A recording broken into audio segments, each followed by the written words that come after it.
Support WrestleTalk! It's Sting's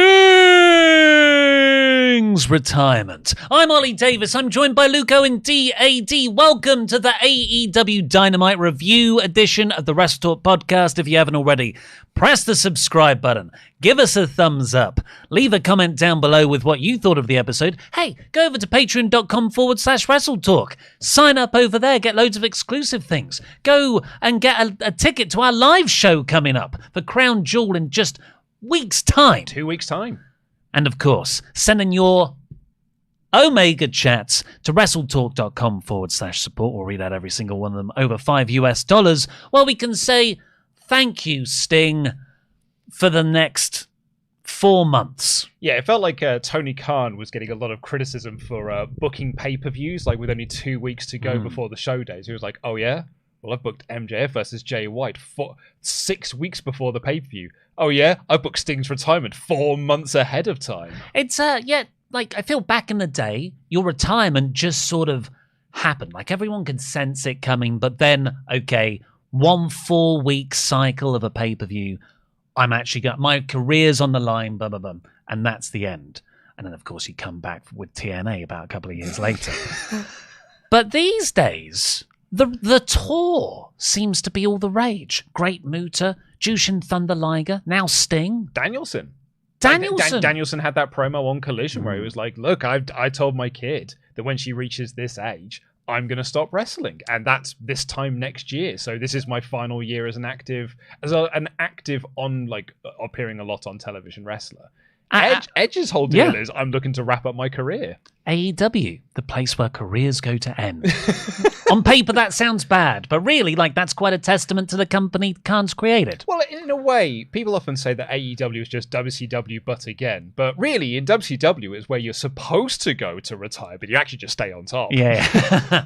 Well, it's good. Like, I think a lot of performers probably look at AEW, and if having more input on your creative is important to you on your final swan song from this business, AEW's the best major place to do it in, because WWE will always want to enforce their version of things upon you. Yeah.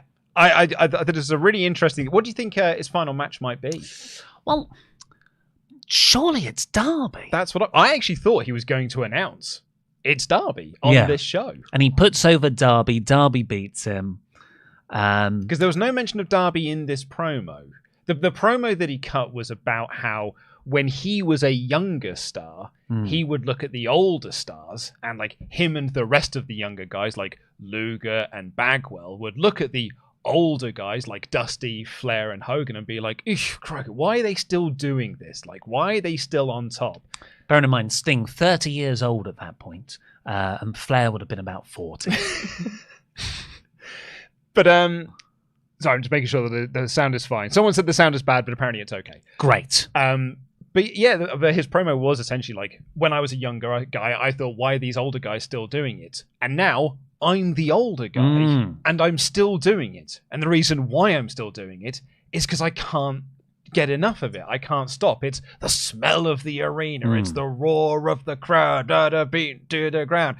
And like, sure, can I be doing this anymore? Probably not. I'm not 20 years younger like I was 20 years ago. Should I really be throwing myself off balconies? And the crowd went, hey! And he paused and went, yeah, maybe we don't. we can talk about that. Die, Sting! We want you to die in the ring! Why did you jump off another ladder through some tables that don't break, Sting? Yeah, so this is like, he kept on teasing the word retirement. He was like, oh, I'm not going to say the word yet. Oh, I'm not going to... And then he accidentally said the word. He went, I've said the word. I don't know if that was by design, but it didn't come off as smooth as possible. Not at all, no. I mean, this was... You know, he asked for this time in kayfabe. He asked for this time. I'd imagine that he'd asked Tony Khan, I'd like to announce my retirement. And so he said, you know, do we want to prepare something? He's like, no, I'll just go out there and I'll wing it. Yeah. And this felt very much like a winging it promo. I'll just go out there and I'll just say what I'm feeling in that moment. And he kind of has to address the elephants in the room that I've already retired once. Well, how many times, really? He's definitely retired once, and that was, of course, 2015 with WWE. Yeah, with the injury. The injury and the Hall of Fame stuff. But even then, I think he said a caveat like never say never. That was the big sort of hook of this promo, is like the one sure thing about Sting is you can never be sure. Yeah. But I can always come back. And so younger viewers might go, wow, that was one retirement, but he left the door open. This is his final retirement.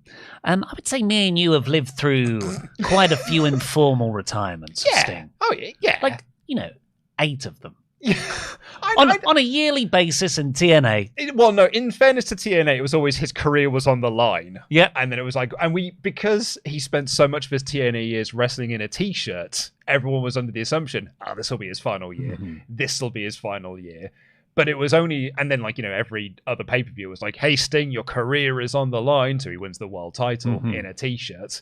8-minute match, 7.5 of which a crowd broke.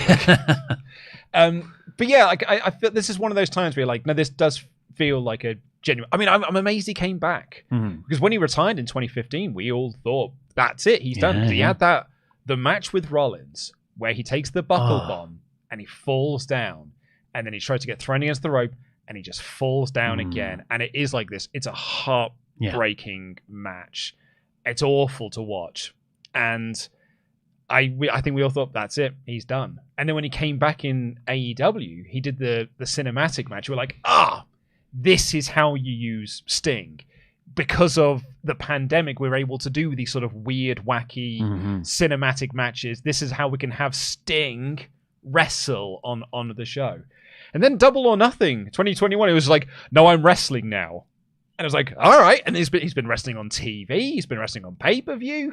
And it's not just brawling through the crowd in a t-shirt, although sometimes it is that. We've seen him in the vest. We've seen him in the singlet. We've seen him dive off of multiple very high objects.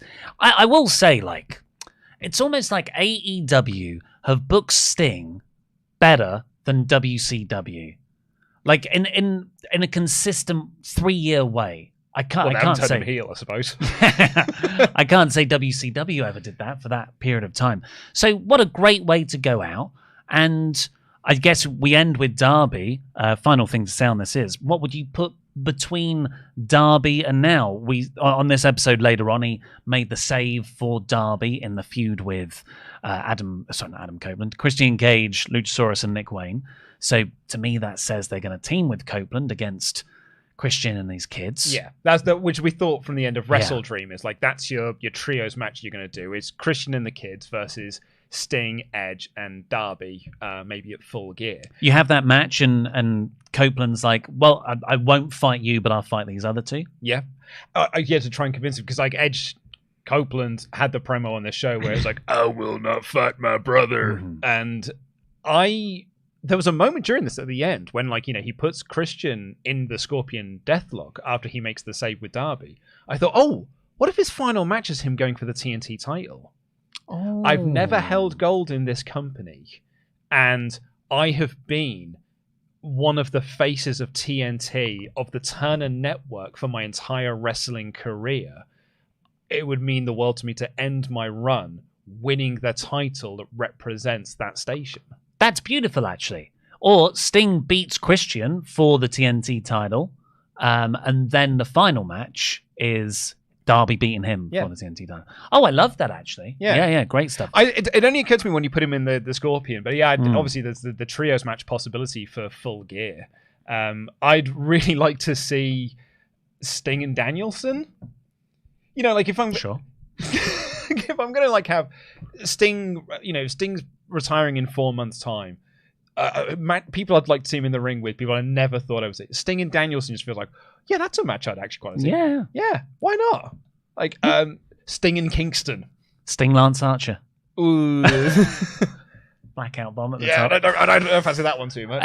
Let's see what you all think on the Omega chats. Of course, send them into WrestleTalk.com/support. The roller coaster, I presume Robert Acosta, says, know that feeling when you see a wrestler and you just get it. It happened with Shida in AEW, Ambrose in WWE when I got back into wrestling, but the first was Sting. He's the best, my favourite. I'll miss him. Best enjoy our time left. Have a great day. Yeah, we've got 4 months to enjoy and make the most and be grateful for Sting's final run. I hope he does get his flowers. You know, when he does retire, the people will look back at him as one of the all-time greats. I think people look at him very much as a legend within the sport, but truly like one of the all-time great baby faces. 5 decades of wrestling. Yeah. 3 different four of all the major American promotions. Yeah. WCW for at his WrestleMania match. I mean, Bobbins though it was. Has anyone done that? Because of course, Paul White, but he never was in Impact. Christian Cage, but he was never in WCW. No. Who's been in all 4? I think he did win WCW gold though. All right, Shane Douglas. I just whenever I have a pizza, I usually put on ECW Rise and Fall, and yeah, it's like Shane Douglas has no talking heads on that. Well, it's because he was doing the rival he was on show Impact at the same time. And he was doing the rival ECW reunion show. He was doing Hardcore Homecoming. Oh, right. And I just watched doing his own DVD. I just watched the bit again where Taz is talking about the FTW belt, and him and Paul Heyman say, "Yeah, it was better than Shane Douglas's world title." Although, I mean, I just thought of one then when you were saying it, but Douglas. Was Douglas... But Douglas hasn't been in AEW. No, but he was in TNA. Yeah, so he's only got 3 of the 4. But he did ECW. Oh, I think ECW, I think he had a stint in WCW, WWF, and TNA. Okay, well, chat, give us some other people who have been in... if we can get all 5, so ECW... Oh, no, Sabu? Sabu on WCW? Sabu, yes, he had a stint. So he's been in all 5, actually. Yeah. So Sabu's done all 5. Let's see who's... Christopher Daniels had matches in WWF, enhancement matches. In ECW? But he didn't do ECW, no. Because he did WCW right at the end of its run, as did AJ. Yeah. They both did TNA, both did WWF. We want 5. We want all 5. Yeah. Okay, let's carry on with these. Blake, what you got there? No. Please fact check them before you send them in. Yeah, I was going to say, because Jarrett didn't do ECW, neither did Billy Gunn. Ray hasn't done AEW, but it did do All In. And didn't do TNA either. I'm not going to count that. Blake Whitehouse. I'm having a hard time getting into the Adam Cole Kingdom storyline, mainly because Maria was my first wrestling crush, and the whole time I keep asking, where is Maria? Maria! Also, remember the masked man that attacked Jay White? What happened to that? Well, I think he'll come back. They bring it up every week. Yeah. Like they have. I agree. I don't think the follow-up to it has been strong. Jerry Lynn! As the masked man? No. But ECW, WCW, WWF, ROH, TNA, Ring of Honor, and AEW. We've got 6. We've got a 6 with Jerry Lynn. Oh my God! Sorry, anyway. I agree. I don't think the follow-up to that angle has been the hottest. But Jay does bring it up in every promo. We can come back to that because I've got some... I think what they're doing is really exciting. M says, howdy folks, last night was awesome. AEW is in the rebuild year like WWF in 97, setting the groundwork for a huge 2024. While I love the past year and a half and I get that others have had issues, but I think we are about to have an amazing run of shows. Hashtag ham that ham. Ham that ham is good. I agree. I think the actual... It's cold, like as a product, as we keep hearing from Meltzer, but it does feel like there's a lack of momentum. I say Meltzer, us as well. Yeah, but it's weird because when you watch the shows, you're like, oh my God, this is so exciting. The wrestling's great, the characters are awesome, and I can feel loads of parts coming together, but it's just not there yet. So hopefully this is some best practice. Just stick at it, and then something will catch fire. I've just seen another 6er. Raven. ECW. He's not been WCW, AEW, has he? WWF, TNA, Ring of Honor, and he was in the crowd of an AEW show when they were teasing who the leader of the Dark Order was. Was he actually? Do you remember? Or did you dream this? No, I'm pretty sure Raven was in the crowd. The guy chatted in about it so much, he's incepted you. And then all of a sudden, Raven was in the crowd. He was like, see, I told you. I don't know if we can accept that. It's close, though. It's close. Kevin says, Roddy wants to be nice with MJF, so I guess the Kingdom will team with MJF to help him regain his title against the Bullet Club Gold instead of the Acclaimed. I'm all for it. It can then span off into lots of different fun feuds. I really liked the ending of that Roddy segment where he was like, I've got to become friends with MJF. Well, does he say that, or does he just say, I need to become friends with that scumbag? Yeah. Because that, to me, it means MJF, but Is he talking about someone else? Oh, I hadn't even thought. I just put together Yeah. the logical, but maybe that's the misdirect. Yeah.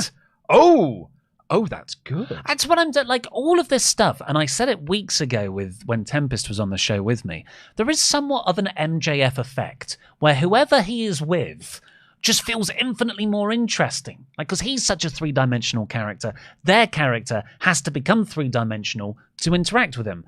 And because he's interacted with 2/3 of the roster at the moment in every week, everyone feels really well developed. So when someone says something, it could mean, well, the thing you think it means, but it could equally mean something else. Mm-hmm. Very exciting stuff, I think. Like, we all thought it was the Acclaimed, but now we're like, oh, actually, it could be the Kingdom joining him. I think the job they did for the main event of this show, where of course it was going to be Juice Robinson, but hey, Max Caster's been around a lot. I actually thought they did the same thing with the Omega Fletcher match, as well. Could what? As in he could have lost. As in, yeah, it could have been Fletcher, because Yeah. they set up the stakes of, well, if Fletcher wins, he'll get this, and I was like, oh. That actually has made me think that Fletcher could win this, particularly because Kenny's whole deal at the moment is he's not as good as he was when Don Callis was by his side. Low-key booking brilliance, if I'm honest, because it's predictable, but. Yeah. And that's a big Paul Heyman thing. He's got a big but. It's the Sami Zayn Elimination Chamber. Yeah. We knew Roman was going to win, but there's always a chance. I have seen a genuine one come through. We got a 6er. It's not a 6er, it's a 5er, because I don't... He might have done some Ring of Honor shows. You might be able to correct me on this one, actually. RVD. Early days in WCW, ECW, WWF, TNA, because he was a champion there, and he's wrestled in AEW. But did he do anything in ROH is the question. Can you just Google Rob Van Dam ROH? I can't think of... because like when ROH was at its peak, he was still in the WWE. ROH. And Impact. And TNA for that matter. Rob Van Dam... Ring of... No, not Ring of Honor. No, not a 6er. He's a 5er. Kid Cudi. This episode Don't say Jericho. Jericho doesn't count. Also, we didn't do TNA. Kid Cudi. This episode was predictable as F. Oh, I just said I quite liked it. It was predictable, but 6.9 out of 10. The wrestling, not Omega, didn't really hit like usual either. Oh, I love the opener, the Penta Jay White match. That match was awesome, yeah. And actually, the Shida Sakura match. Yeah, was that was great. I think, and the Battle Royal was fun. I think people, if you don't like Jay White, you're not going to like Jay White for the next month. Yeah. Because he's a grower. Yeah. I think we're in the Jimmy Uso chapters of the Adam Cole MJF storyline now. Was expecting Tony Khan's fastball after his meltdown, but nah, glad you all liked it though. I was going to say, I was about to say then when you said you like Jay White as a character, I feel like people who are only just getting into Jay White now are all where we were when he was the Kenny Omega replacement in New Japan. Yeah. And we were like, yeah, he ain't the one. He ain't the one, Gato. I know you're trying to make him the one, Gato, but he ain't the one. He's not the man to main event Madison Square Garden with Okada. Nathan says, my Collision chat, I didn't mean that the TNT title isn't credible. It's more it needs to stay the focal point to remain credible. And I fear it won't be that in the Adam feud. So Copeland. Giving Bryan Danielson a retirement run with it keeps it as the focal point and can put someone like Yuta or Fletcher over in Bryan's final match as the man to retire Danielson, as well as sustaining the TNT title's credibility. Awesome episode of Dynamite, though, and I hope to see more out of Penta, because that man can really do a wrestle. It's true. I think with Nathan's point, so Nathan on the Collision show argued that the TNT title didn't feel credible, which we sort of argued against because we sort of feel that Christian Cage has massively leveled that title up. But I think, Nathan, you can have both of the things that you're after in that. Like, if it's Christian and Adam Copeland's fight for that title, that really elevates that title massively and makes it even more credible because it's Adam Copeland going for that belt. And also Christian's one of the hottest acts right now. And you can still have Danielson putting over someone in the Danielson retirement match. But what about Sting? Well, I mean, we want Sting to win it now. Yeah, but that's what I'm saying is because he thought Danielson should have won on Collision. But you can, as I said, you can have all three. You can actually have all of the things you want. Correct me if I'm wrong, because I was out the loop when I was in Japan. But I interpreted Danielson's stuff as, well, I will stop full time. That's what it was. So it's not like he's going to retire. No, he's retiring as an active, active as in, I'm wrestling Borderline every week on TV. He'll just be I'm the pay-per-view guy. I'm going into the part-time role. So I don't think you do that retirement storyline then. And finally for now, Ket, I'm so sick of the women only having so little TV time. What will it take for Tony Khan to book this division better? I doubt this will happen, but I hope the women will have a strike of their own and it gives Tony Khan a much-needed wake-up call. Can you imagine that? If all the women in AEW... Well, that would require a union, actually. Yeah, not going to happen. As to what will it take, I don't know. I think we're past the point now. I think if we're nearly 5 years into this project and it's not happened now, I don't think it's ever going to happen. The only way it changes is if he's like, okay, minimum 20 minutes a week, and he puts someone else in charge of it. Even then, maybe, because even then I thought what it takes is for someone to get white hot that he feels like I have to put them on TV. But that's happened with Toni Storm, and we're still only having one match a week. So I don't even think it's that's the answer. Yeah, is it? But is it the wrestling that's over with Toni Storm? Yeah. Well, I'd say it's the character that's over. Yeah, but the short films. But if you were a booker and you had this character that's white hot, wouldn't you want to put her in matches on a weekly basis? Keep getting your Omega chats into WrestleTalk.com/support. We'll read out every single one of them before the end of the show. And of course, come meet us in person. Oh, hold on. Wait for it. It's all right. We can talk over it. Oh, okay. I didn't know. Yeah, look at these shots. It's us at the last live watch-along party, and we're doing another one for WWE's Crown Jewel event in London. What's the date? November something? November 4th is when we're going to go live. Tickets are on sale. Tickets are going out fast as well. We're doing a live edition of No Holds Barred, as well as doing our live reactions for Crown Jewel from the Long Arm Pub and Brewery in Shoreditch. You'll be seeing Dan Layton defend the Jam That Championship against me, Luke Owen, DAD. Pretty Dadly explodes. A collision, you might say. We're having on a WWE show, no less. And we'll be facing off each other in predictions warfare for the championship. I really do believe, and I firmly believe this is the best way to watch wrestling pay-per-views. Yeah. You are surrounded by people like you. You're like-minded people like you. It is a great atmosphere. It is a great time. It is a great collective of people. And it's the most fun I've had watching wrestling pay-per-views. I've been to a lot of wrestling shows recently, live wrestling shows, indie shows, and I love them all dearly. But this is something else because you can just talk to people. You can mill around. You're watching one thing on the screen and you're drinking and it's brilliant. Whereas at the wrestling shows, everyone's just, they're watching the wrestling. Different experience. It's one of my most favorite things to do. Please do come along.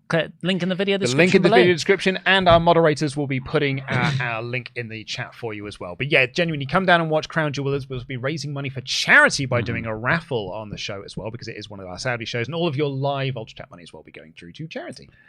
The show opened, Dynamite that is, with Penta versus Jay White. Yes, please. They didn't come out with the low riding bicycles this week. So -5 stars. It's like they know that I'm enjoying their entrances, so they're doing an entrance I won't cheer. You say that, but then Juice Robinson did his walk down to the ring, and I was like, oh, that man knows. And Card Blade was with them, propped up so that the hard cam would always have Card Blade in. Card Blade also has his own title that has been duct taped to him. But because when he came out, Jay White, takes off his jacket to reveal his abs and the fact that he still has the stolen Triple B. And Card Blade has also got a title belt. And Taz was sure to point out that Jay White is not the world champion. And also Card Blade is not the champion either. This was in Texas. So there was a big supporting area for Penta, which I love to see because it's been a long-running meme. It should always be Penta. Yep. I have no idea what, we always talk about the bad booking of women in this company. That there are 3 to 4 amazing luchadors that would really appeal to the Hispanic market, which, as we know historically, is a huge wrestling audience. That's what made SmackDown such a highly rated show back in the noughties, and to this day is an audience that sticks around watching TV in more traditional ways. It's what WWE have always been searching for: is who is their next Latino star. After Ray, and they thought it was going to be Del Rio, and it wasn't him. They thought it was going to be Sin Cara. Funny enough, Mystico was who they thought it was going to be. But Mystico was booked for this show, Mystico's announcement on the show pushed a lot of tickets. That and the fact that tickets were, sold at a lower price point, but it was Mystico's announcement that really shifted a lot of tickets to this area. I love Penta. It's great to watch him wrestle, and a decent match as well. We got a lot back and forth. I would say he actually got the better of this exchange, because Penta, he ain't really going to sell for you, is he? Well, they did this spot. I actually loved this. Yeah. They did a chop exchange battle. Proper New Japan thing of just toughness. I'm going to chop you. So Penta takes off his glove and he chops the soul out of Jay White. Jay White responds by giving him a chop and then says, well, I can't chop you properly because you're wearing protective armor. So Penta takes his top off and then the pair of them just chop the absolute crap out of each other. Well, after that moment, after the top comes off, Jay White gives him this massive chop, slapping chop, and Penta no sells. Doesn't move. Brilliant. And then, the Juice Robinson, behind the referee's back, knocks out Penta. It's shown later on that he's got a knockout diamond ring. Yeah, it's really introduced on Collision. Yeah. But he also pointed out on Collision, he doesn't need it because his finish is the left hand of God. And I would say, I get why you've done the left hand of God thing in this opening match, is to put over Juice because he's going to be going into the Battle Royal later, and you want to set up this left hand of God versus the right hand of the devil going in for next week. I do think Jay probably should have just won clean, though, because he's going for the world title. I get that. And I'm not really going to argue it. I'm just going to say my point of view. Jay White, as a heel, and he's not a chicken S-word heel. He's not like The Miz. I didn't believe that he was going to lose this match. Mm-hmm. I think Jay White is quite unique in that he just cheats because he wants to. It's Roman. Yeah. Like Roman doesn't lose any credibility as world champion because he always wins via interference. But he feels like in those moments, he's going to lose. Oh, I see what you're saying. Yeah. Whereas Jay White, not even in the final third of the match, I'd say. Yeah, go on, Juice, knock him out. I'm bored now. That's how I experience White's cheating. That's fair, yeah. They cut a promo afterwards. Jay cut the promo about being the true champion, and Juice Robinson said he's coming for the diamond ring in the main event. Yeah, Jay said that Max does not have any friends. That's why he's not accepted their challenge for an 8-man tag. MJF is backstage with Renee Paquette afterwards, and I was like, oh, because Jay White said MJF isn't here, that's why he's not come down. And then MJF is backstage. I thought, oh, is that a miscommunication? Max perfectly explains it. He's like, I'm not an idiot. There's 4 of them. And the amount of times we've criticized dumb baby stupid baby faces like running down. I really appreciated that. But also because there's another layer. It's because he hasn't got any friends. He hasn't got any backup. And then this is where he put over the idea of the left hand of God versus the right hand of the devil. And he's about to give an update on Adam Cole when the Acclaimed walk in. And MJF is quite tired, as we've seen over the last few weeks, of Max Caster's sort of the way that he talks to him and stuff, and thinks that they're friends, but really they're not. And so he just sort of walks away from him because he says something about, because I'm going to win the Battle Royal, I'm going to take that diamond ring, and then, hey, maybe you can put a ring on it. And MJF's like, I don't even, and walks away. And then Daddy Ass is just like, no, what told you, man, less is more. Stop trying to hit on him so much. I'm not into it. It doesn't really, I don't find it funny or believable. I liked it on Collision when he went up to, they were trying to give him coaching of, here's how to sort of, be subtle and things. So we went up to Renee and said, hey, Renee, how's those oral sessions? Yeah. And then Renee's like, you're an idiot. But I did appreciate the tease of the scissor. Yeah. And then it didn't happen. I mean, Daddy asked me, and he's a scumbag. And Max goes, yeah, but he's my scumbag.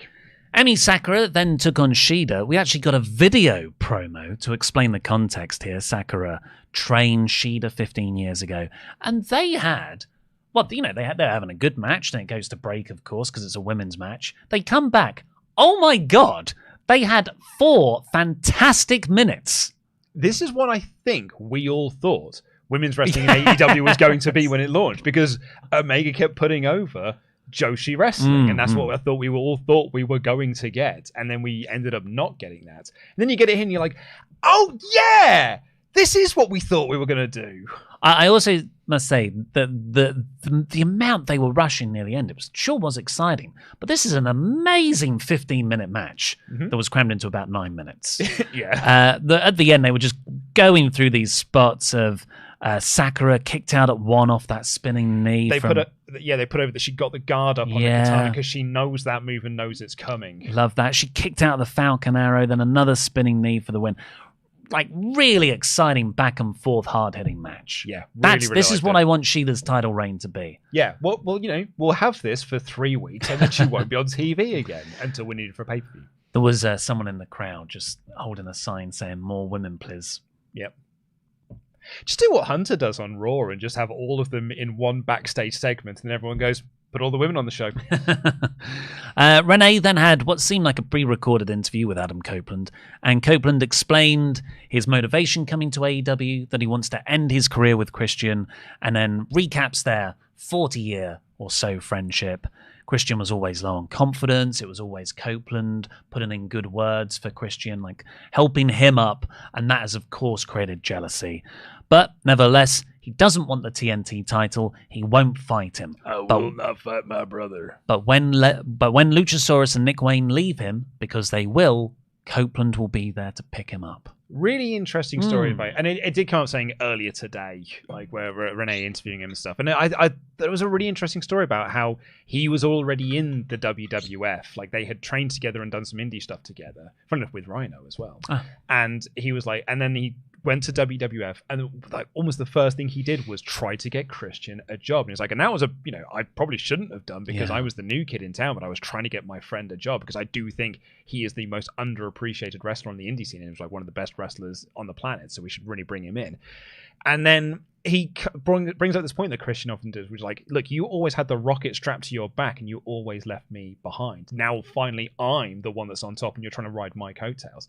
And then Copeland's like, that outplays a lot of the hard work that I put in to have that rocket attached to my back so I could be the top guy. Yeah, and this face. Yeah. And not a blue dot face, Christian.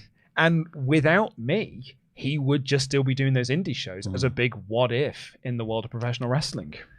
So if Copeland isn't going to face Kate, there's two ways you can go here. You can have it where Christian torments Copeland enough where they do have a singles match, which I don't know if I actually want to see. I quite like the idea that they never fight.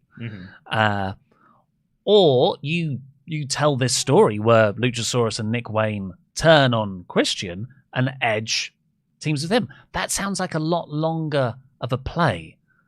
Well, when Copeland came in and he did his first promo, which is while you were away, he did more or less lay out, this is the next 6 months worth of TV. So I feel like this is a longer story. I wonder if we will do the 6-man at Full Gear, where you do the Punk and MJF trios match that they did, where they never actually interacted in that match. And it is just because Copeland does not want to wrestle Cage. So what does Copeland do for the time in between? I guess we will build to a singles match. I guess. But he'll have to he'll have to have a few feuds of his own before Luchasaurus and Nick Wayne finally leave Christian. Because it's not time for them to be. I mean, they have been teasing some dissension with Luchasaurus, and like they tried to, because on Collision, Adam Copeland hit Luchasaurus with the belt and then made it look like it was Christian that did it. I think it was on Collision. It might have been on that was Dynamite, the closing bit. Yeah. So they've done like bits and bobs, but I think you're right. Like I think it's almost too early to be doing that, like the split of this. Because I think this Christian act's so good that I don't want them to break it up. Even as much as I want to see Copeland and Cage back together, I kind of am really into Christian's heel shtick at the moment.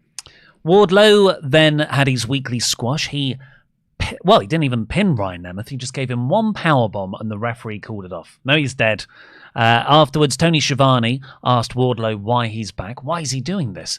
And he holds up his wrist tape that says MJF written on it. And he storms off and pushes over Schiavone. No surer way to get heel heat than pushing over Tony Schiavone. And it worked as well because the crowd were into it. Like the crowd were chanting Wardlow. It felt like they were really into him in this sort of babyface mold. And then he pushed over Tony Schiavone and the crowd were like, well, actually, no, I'm not standing for that. I won't stand for that. And ended up booing him. Yeah. So it really worked. It was like last week and the week before, I think, where MJF's name was on the wrist tape, but it wasn't made explicit. We all figured that out. And now it is very much explicit. Wardlow, yet another name coming for Max's title. I love that they're setting up MJF as the champ that's got so many targets on his back, because you've got Jay White at Full Gear. Well, should we just talk about the next one? Because this is the biggest one. Yeah. Cuts backstage to Kenny Omega, and he's doing his normal Kenny Omega promo, and he's saying, Kyle Fletcher, once I've beaten him tonight, and then I'll beat the Don Callis family, and then once I've got all of that past me, maybe we'll see the Kenny Omega of old challenging for the World Championship. Yay! I know. I was so thrilled when he was like, Carl Fletcher's promo on Collision sort of lit a fire underneath me. Like, yeah, you're right. I am the measuring stick of this company. It's almost like it was a wake-up moment for him to be like, oh, yeah, no, I'm Kenny Omega. I'm the best bout machine. I should probably be the focal point of this company. And yeah, he was like, basically laid out his next steps, which is I'm going to beat the Don Callis family, and then I'm going after the world title again. I was so thrilled and so excited. And then MJF walks in, and I'm like, oh, it's MJF and Omega face to face. And because MJF's a babyface now, he offers out the handshake. And he's like, look, I agree. You're one of the best wrestlers that we have. Shakes his hand, pulls him in, and says, 13 days, bitch. Of course, 13 days is the amount of time left before Max's reign will overtake Kenny Omega's. And given how much Omega loves Okada, I can see them doing the Okada-Tanahashi match that they had, where it was like it was to break Tanahashi's record of most defenses. One of the best matches I've ever seen. Yeah, I think they'll do that. I mean, that'll be 2 weeks though. Yeah, do it on Dynamite or do it on Collision or something as like just a special match to be like, can Kenny Omega stop MJF's? Oh my god. It's I think that would be too soon. I'd love for them to do it, but given everything else that's going on with Max, I wouldn't want to rush through that Kenny Omega storyline. The only way you could do it is if you do Jay White causes a double DQ, and AEW do not do that kind of WWE finish. Yeah. Although if you might be able to get away with it, or you do a draw. You need to set up a rematch if you do it in 2 weeks' time. You do as well, because as I said, like Omega's promo here it's laying out the next few months, as opposed to in 2 weeks' time you do this match, because he said, move past family. I've got to beat the Don Callis family first. But I love, as I was saying earlier, I love this idea of MJF as the champion with all of the challenges, because you've got Jay White, you have got Juice Robinson kind of like going after the things that he's got. Samoa Joe cutting his promos. Wardlow. Now you got Kenny Omega also laying out the challenge that he wants to go to the belt. It's great. Like, everyone wants the top title. Adam Cole and Roddy Strong. Want Max's heart in a way. Yeah, there's just, he's been attacked from all angles, and there's so much going on that you almost forget. Oh, and there's that masked man thing. So then I'm thinking, well, how does that... maybe there's a reason you're setting up so many people. And it's straight out of Agatha Christie. Because the masked man can start picking off anyone who says, I'm coming for the title. Oh. Framing Max. Of course it's you, Max, because anyone who wants to go for your belt is getting mysteriously attacked. Who else could it be? And then you actually reveal, well, it was one of these people. They just wanted to get to it first. Oh, I like that. You do a big, 6-month-long whodunit. Yeah. Oh, that's very good. Tasty. Yeah, I don't know who you'd have behind the mask, though, CM Punk. Imagine, though. Swerve's another one. Swerve's also who's saying, I want to go for that title. Mm-hmm. He's now slightly distracted with the Hangman Page thing. We'll get onto that promo later. Make the World Championship the most important thing in the company. That everyone should always be going for it. It shouldn't just be one or two people at a time. That's what made the Attitude Era so special. Well, one of the many things. Yeah. I thought this was a great segment. Yeah, really, really exciting. Then we get straight into another part of the Max verse. It's Adam Cole over at Roderick Strong's compound. Adam Cole's finally had enough. He's going to leave, but Roddy convinces him to make some peanut butter and jelly sandwiches. Cue a stupid montage of them making peanut butter and jelly sandwiches. And then Roddy goes to eat the peanut butter and jelly sandwich, which clearly has crusts on. Huge bite. Crust first. I don't like crusts. It had me in fits of laughter, that. And Cole eventually says, I'm going. I know I need to go and get surgery. And he leaves and he does not come back. And so Roddy, ends off by I know what I need to do to get my best friend back. I need to be friends with that scumbag. Yeah. Makes you think that it's MJF until you pointed out earlier. Could be a really good red herring. Who is it then? Tony Schiavone introduces his next guest in the ring with no pleasure whatsoever. He spat on the canvas. He doesn't like him. That's enormously disrespectful from what I know about wrestling custom. Well, that's how much he does not like Don Callis. But other people have got to wrestle on that match. Don Callis came out, got super heat about Jericho last week. But Powerhouse Hobbs cut a great promo after that. And actually the heat transference, as you used to say. Yeah, didn't dissipate it. Hot tagged to Hobbs. Yeah, a really, really good, because he was then getting mega heat during his promo, talking about how in 1998 he went to a show, front row tickets. He asked his grandmother to take him, wanted to meet Jericho, and Jericho walked past him because probably at that point he would have been a heel, so he's not glad handing with fans or anything. And he kind of held that against him. Yeah, told him to shut up. Yeah. Told him to shut up, and he's like, I promised that I would hurt Jericho, and I did, and I loved it. Yeah, really good. And then Callis puts over how his family have been undefeated for 4 months. Really great faction. Only lost once, and that was because we had a scrub. We had a fill-in wrestler because Sammy got hurt in Kyle Fletcher. Yeah. And he's an idiot, and he's a moron. Kyle Fletcher storms down to the ring, and I was a bit giddy with excitement. I was already excited for Fletcher versus Omega anyway. I was like, yay! There's a guy. Kyle Fletcher storms down to the ring. And he's like, look, I only did that match because Will Ospreay told me that you were begging for me to do that match. You were on your knees for me to do that match. And I filled in, I wasn't the best man on that day, but I can beat Kenny Omega. Really, really great stuff. And Callis, because Callis is that master manipulator type thing, he was like, oh, kid, I think you've got a bright future. Yeah. I think there's a lot of upside with you, kid. I tell you what, if you can beat Kenny Omega, you and I will have a discussion next week. So this goes into Kenny Omega versus Kyle Fletcher. Don Callis is on commentary with Hobbs and Takeshita just standing menacingly behind him. And let me give you some stats, Luke. Oh, please do. This is Kenny's first singles match on TV since July. When he faced Vikingo? Yes, I think so. Yeah. It's only his 7th singles match in AEW this entire year. Yeah, I guess so, because he's been doing a lot of yeah. 2 of those were on pay-per-view. Wow. So in terms of TV, Kenny's been really missing. I just thought, of the 4 years of AEW, I only feel like I've had 8 months of prime Kenny. And that was from his Winter is Coming title win through to losing it to Hangman Page. Full gear. Yeah. I'm going to read you. Sorry, yeah. I was going to say, I'll read you the note that I write. He wins it at Winter is Coming. And lost it at Full Gear. Yeah. I'm going to read you the note that I write at the start of every Kenny Omega match that we have.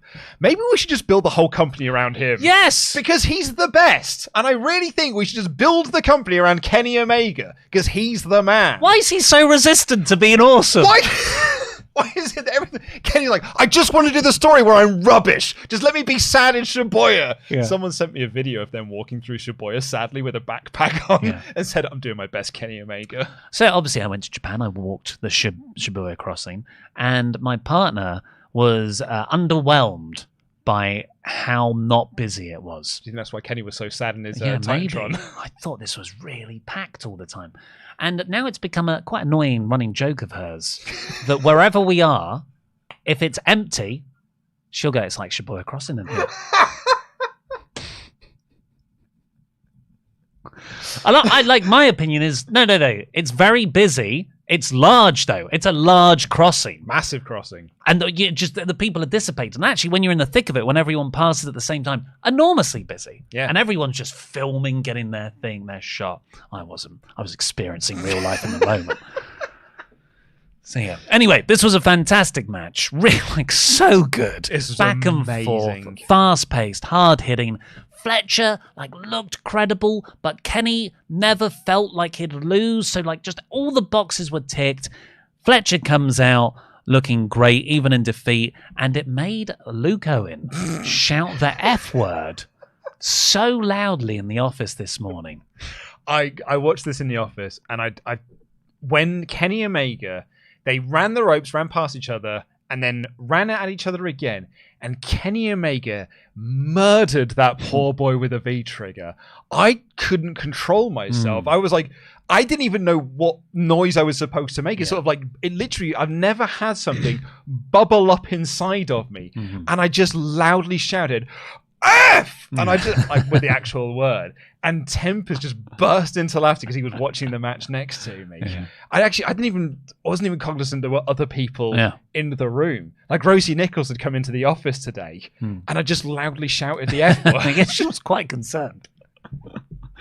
I really recommend this match. Carl Fletcher is awesome, as you've probably seen on TV, but like this is the sort of singles wrestling style we'd seen previously on the indies. I've also got, I put over Fletcher massively. Will do every opportunity I can get to. Don Callis was so good on commentary because Fletcher was doing so good in this match. So Callis was putting him over hard, being like, maybe there is a spot for him in the family. This kid's got a bright future. I like the way he moves. Look at the way he did this, putting over like the meticulous work that Carl Fletcher did. The second that he lost, he was like, the kid's an idiot. He's a loser. Disappointment. It's a disappointment. He should quit this business and get a regular 9-to-5 job. He hasn't got what it takes. Brilliant. Do you think this might spin into a United Empire family feud next year? That's what I was about to say, because I would imagine Will, is one of Carl's running buddies, to be like, I don't like the way you talk about this kid. Yeah. I appreciate what you're doing for me, but and then do United Empire if he is going to come into AEW, which if his contract is up with New Japan, like he said, you'd imagine Tony Khan's going to be making a big play for him. Ospreay versus Takeshita. We got a Danhausen video skit, like tease. Same one that was on Collision? Yep, it's the Halloween 3 parody, so I love it. Lance Archer took on not Nick Jackson? I was just like, why are they doing this Lance Archer squash match of one of the Jacksons? One of the Young Bucks. It was Barrett Brown. Yeah. He looked like if you went to your local sports center in 1999 to watch the WWF come to town, and you have like Kane versus X-Pac on the show. He looked like he'd been booked to do a Young Bucks appearance at one of those shows. This felt like old Dynamite, if I'm honest. Yeah. Lance Archer coming out, already beating up his opponent, and gets in there. A couple of moves, blackout, love that move. Lance Archer wins. I love Lance Archer. I'm so happy he's back on TV. I hope it's substantial. I think it's just because he's a local boy. It's Texas. This is a local pop thing. It's the same with like, that's why Dustin's in the Battle Royal. It's not because Dustin's getting a big run or anything. It's not like Lance is going to get a big run. It's just local boy, local pop. Oh, I felt like whenever Lance appears on TV, I'm preconditioned to go, oh, okay, so he'll be built for 2 months to lose to a version of Hangman Page or Bryan Danielson or something like that. So, I mean, I'd love a Lance Archer Powerhouse Hobbs match. Swerve Strickland and Prince Nana are promoting his new music video premiere on Friday's Rampage. No, it's on YouTube. Oh, it's on YouTube, is it? But Swerve is annoyed. He'll get more views that way. Swerve's annoyed. He should be the TNT champion by now, but Hangman Page cost him it. And he has this great warning line. Just remember, it's not always you that pays for your actions. I loved that this was never about you, in reference to Hangman Page. This was about the opportunity. Like, it was never about, it's not that he hated Hangman Page, it's the fact that he hated that Hangman Page had the opportunity while he didn't. But now, Hangman has made it about him. And now you got yourself in my business, so I'm going to have to take you out. Who do you think he's going for, then? That says to me he's going to take out someone close to Page. And the only people that is are the Bucks right now, or Kenny. I feel like that's what the Bucks do. You just like you come in, you get sent to the hospital. Yeah, one of them gets sent to the hospital. The other has gone with them. Yeah. We'll have an update later on in the show. It's not the horse, you don't think? I think Swerve has, like, few people have their character down more than Swerve, and in terms of like execution and performance of that character too. Christian is probably the only person I'll put ahead of him. Yeah. We got the Sting promo, which we've already covered. RJ City announced Toni Storm's new film, Gone with the Storm. And what did they do this week, Luke? So, you and I drew a little bit of fire last week. Oh, did we? Because we thought that the Toni Storm segments were ill thought out. A missed opportunity. A missed opportunity. And the arguments that we made were, really didn't make a lot of sense in what she was doing. Also, this is not what a silent movie is. This is not shot like a silent movie. This is just one... It's like someone's done this on their own in their apartment. I know it's like the Georges Méliès or Lumiere brothers version of the silent film. Very early stuff. And a few people was like, guys, you're idiots. It was only in picture-in-picture. She was acting out the commercials that were on screen. And that's why, and like, you know, your criticisms are wrong. Ignoring that the biggest criticism we had against it was, this is not what a silent movie looks like. She's doing a silent movie gimmick without actually making a silent movie. And because they watched this show, they heard this, and they were like, oh, they're right. We need to actually make a proper silent movie, because this was also during the commercials in America. So it was the picture-in-picture thing, but it was a silent movie with actual silent movie placards to do the dialogue and stuff. Also with a second actor. Which is crucially RJ City, who's one of the more underused people in the company. I think he's just brilliant in everything he does. Everything in this segment is what we said they should do last week. Look, this was 100% always the plan. No, I don't get why you don't just do the better one first. But it is, yeah, it's well, you know, I'm very happy that they did all the things that we suggested last week. It made it absolutely perfect. So much better this time round. RJ City played the Mr. Studio boss. They had back and forth exchanges. Toni Storm got to do the close-up thing, which I think is an actually great gimmick when it's framed correctly. They had a pearl necklace, innuendo, misunderstanding joke. She ate a banana, skin and all. Yeah, that was weird. And they said, well, Mr. Studio boss promised her the full treatment, red carpet, so hopefully we get that as part of her entrance now, and her own personal butler. Who could that be? RJ. I hope so. Yeah, RJ. Yeah. RJ plays all the characters. It has to be RJ. He has been he's a central point of this character. Yeah. I also pitched in my news episode today that RJ City should be the Benoit Blanc. The detective looking into who the masked man is in the murder mystery. Very good. But, you know, I'll take my RJ City where I can get him. Nick Wayne and Nick Wayne's mum has got it going on. Were sitting down with Jim Ross next. No setup. They had. It's almost like they were running out of time on this one, because they announced this on Collision that Jim Ross is going to have a sit-down interview with Nick Wayne and his mum, and I burst out laughing. I love that. Yeah. The graphic and everything is his mum going like, "Nah, why Nick?" I thought this is so funny, and this I don't think that this was great, because I feel like they've really missed an easy win for the Nick Wayne heel turn. You forgave AR Fox. Yeah. And, like, did you see what he did to me? Did you see what he did to, like, my dad's photos? Yeah. Like, what he did to me in my dad's ring? And you just forgave him at the first opportunity you got. But no, his heel actions are motivated by everyone was congratulating Darby on getting me here, but not congratulating me on getting here. And also, my dad's stupid, and Christian's my new dad now.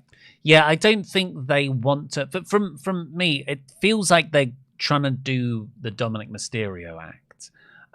So you don't want to make them actually slightly justifiable, which your motivation would do. Like, that's cool motivation, but it's a different kind of heel, I guess. It's almost like Christian is the heat here, and Nick Wayne's a conduit for that heat. But yeah, I didn't think it was a knockout segment, but I enjoyed. I thought Nick Wayne's mum's performance was pretty good. She was very good, and there were a few really good lines. I like JR's disgust at how this punk could talk to it. That's your mother. You know, I like that traditional sort of morals. I really enjoyed Christian then walking in and just going, "Are you coming home, son?" And then they walk out. Nick Wayne says she's a terrible mother. She slaps him. Instant regret. And Christian walks out saying, "Should have picked up the phone." Which I imagine was one of his booty calls to her. Yeah.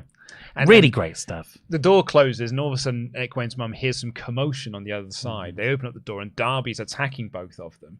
And they brawl. They cut away back to the commentary. They're talking about how disgusted they are at Nick Wayne and the way that he spoke to his mother. And then you just hear the crowd reacting, and the commentators turn around. The brawl has spilled out onto the stage. So it was a really good bit of like set dressing or pacing and stuff. And Nick Wayne brawled with Darby Allin. Luchasaurus came down, brawled with Darby Allin, and Sting came down, and that's where he put Christian in the Scorpion Deathlock. But Nick Wayne had a tooth knocked out. Jesus. Or at least a tooth broken. I thought he popped a blood capsule in his mouth. And then the longer it went on, I was like, oh no, he's missing a bit of his face there. But he was selling it so good. Yeah, he was literally saying like, Dad, look what he did to me, Dad. Yeah, either it was planned and it's actually pretty good, or it happened as an accident and they made the best of it. Either way, really good. I just hope, really hope, next week we get annoyed dad Christian taking his son Nick Wayne to the dentist. Can you imagine Christian's just on his phone flicking through what's a dating app? He's like just Tinder. He's going through like sexy mums in the area, and Nick Wayne's like, oh, yeah, whatever. You know, like, oh, there's so much comedic potential. Open the door. It's Britt Baker. Oh, that's fun. As the dentist. Don't want to make it too comedic, though. No, you're right. And Christian's whole deal is that he is a good father. So he should really be very caring for Nick Wayne. You're right. It's a shame, though. It's a shame. Renee Paquette is backstage with the best friends and Hook, and they're talking up Battle of the Belts, which is this Saturday, and it's going to be Chris Statlander versus Willow Nightingale, potentially turning heel, it feels like. Yeah, they're doing a lot of stuff with her and Sky Blue at the moment. Not sure I'm a fan of that. And announced for next week, Tony Khan has a gift for Sting. WCW. I think he's bought WCW. Probably would have been cheaper than buying Ring of Honor. Yeah. And then the main event was the Diamond Battle Royal. Dustin Rhodes, Juice Robinson, and Max Caster got entrances. MJF got an entrance to join commentary. Fun match. Yeah, I think I've got all 12. If you like, 'cause they didn't introduce all 12, but I think it's Dustin, Johnny TV, Juice Robinson, Matt and Jeff Hardy, Matt Sydal, Jake Hager, Max Caster, Trent, Commander, Danny Garcia, and Matt Menard. Yeah, the sort of main through line, other than Juice Robinson, was Daniel Garcia and Matt Menard, Daddy Magic, where Garcia kept on wanting to do his dance. Daddy Magic cut him off because he wants him to take it seriously now, and that led to Menard getting thrown out, and Garcia finally got to do the dance as one of the final three. And immediately got it's over as well. Yeah. Oh, the dance is well over. Yeah, and it was like, you know, Garcia, that is, had to he eliminated Matt Menard. He eliminated Matt Menard and Dustin at the same time, and then sort of looked at Matt being like, you should have just let me do the dance, man. Yeah. And then he did the dance and immediately got eliminated. I very much enjoyed MJF on commentary when he was burying the dance, being like, why is he trying to do this goofy thing? And I don't know if it was Excalibur or Taz was like, well, like the kangaroo kick. Yeah. He was like, well, the difference there is the kangaroo kick is over. I liked it. I'm interested to see where it goes because I want 2.0 to try out a serious run because I'm huge fans of them. And Garcia, I'd like to see him split off and join the family with Don Callis. But yeah, fun match. My favorite bit was MJF bribing Dustin Rhodes to hit Shattered Dreams on Juice Robinson. Very much enjoyed really that, nice part. Comes down to Caster and Juice. Fight on the apron for ages. Quite dramatic. Jay White comes out. He brawls with MJF. That lets Juice hit the ring, which is the knockoff ring again, and eliminates Caster. Bullet Club Gold stand tall. What I really liked about this, and what we spoke about earlier, which is that they set this up last week that Juice is going to win this Battle Royal. He very much outwardly just said, I'm winning the Battle Royal. So we went into the show expecting Juice to win the Battle Royal. But they set up Max Caster as this possibility as well. So you're like, oh, well, that's probably going to be the final two, but I don't know which way they're going to go. It's the same with the Carl Fletcher thing. They've done a good job of making me think, I expect Kenny Omega will win, but hey, there's a chance that Fletcher picks up the win here because they're telling the story with Omega, and then that sets up Fletcher to go into the family and stuff. Maybe Don will even try and help Fletcher win. It's just setting up those little mini what-ifs. So even though it feels predictable on paper, there was actually a good, I don't know which way this is going to swing. The yes, but... Yeah, I really, really liked it. I gave it 87% overall, I think. I really enjoyed the episode. I thought it was solid booking, nothing bad on it, and two great matches. I really, really enjoyed this episode. It was great. The Omega match was like, you know, as you said, it feels like old Dynamite. It's Kenny Omega having an amazing match, and Lance Archer having a squash match, Wardlow having a squash match. It did feel like Dynamite from 2019. Yeah, I really liked it. Before we get into our remaining Omega chats, let's say a big thank you to our wonderful Pledgehammers on Patreon. Go over to patreon.com/WrestleTalk to get loads of exclusive content over there and your own wrestling nickname, the shout out on this very show, like Michael Mark for Life Plowman. This is some kind of Patreon shout out name. Nate, drop surname. The Batsman, Nathan Baddy. The Intriguing Infrared, near Alfredo Wheel. Parking Lot Brawl Champion, Parker King. Peter Fiber Brontus. Probably better than Kyle, Philip O'Reilly. The man who wears the gold, the man recognised by Swap Nation International as the 24/7 champion, our legend. Raw's brand ambassador, Redman 2490. Reese Cook, what the Rock is smelling. Mr. Moneybags, Rich Holt. And lastly for this Hall of Fame class, on the 19th of October 2023, Burley Rob Burwell. Thank you very much. Let's continue with our Omega chats. Ryan, solid show last night. Hopefully this is the start of AEW making a comeback, because I'm an AEW mark, like Ollie and Luke. We're not marks. We get paid by WWE. He sat over there. Andy Sandbox. I took my family to Forbidden Door. My sister, who knows nothing about modern wrestling, popped when Chris Jericho came out. I told her to wait for Who Is Next, and then she super popped for Sting's entrance. Stood up even. Him announcing retirement 5 months from now is good timing, but honestly, I don't know how he goes out. I'll enjoy the ride though. Thanks, Sting. Something about AEW I've recently thought about more is the sense of humour and references I hear from the stars. Culturally, it isn't really as modern, but then I'll hear Mike Bennett parody Headstrong, actual song name, and get the obscure reference and pop. Was that what he was playing on the bongos? Headstrong. Was this the first on-camera interaction between MJF and Kenny Omega? Crazy that we are finally teasing that match. There's nothing more I want than a 5-star MJF going into 5-star bangers with 5-star wrestlers. High hopes for JAY versus MJF for that reason. It's one of the, I think the most incredible thing about AEW still is that there are a lot of first-time matches with guys that have been there from day one that we haven't done yet.